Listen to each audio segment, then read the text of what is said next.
Hi, in this tutorial I'm going to show you how to blur text in WPS Office. So if you want to do it, first we need to go to Insert tab, and after that I need to click on Word Art. Now I select first one option here, Fill Black, Text 1 and Shadow.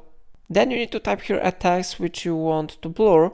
So for example, I type here simple text, and after that I need to select this text and I need to go to Text Effects. Now I need to go to Glow, and I need to select this one option, gray minus 50%, 11 points glow and accent number 3.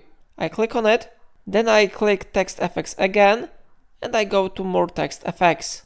I need to open text options, and now I need to change color to black. I need to decrease the transparency, and you can increase the size, for example, to 16th. Maybe a little I will decrease the transparency level. Okay, 25 may be really great here. So now I click somewhere outside the text, and how you see, text has been successfully blurred. So this way you can blur the text in WPS Office. If I helped you to do it, remember to like this tutorial and subscribe my channel. Please let me know in comment if it solved your problem.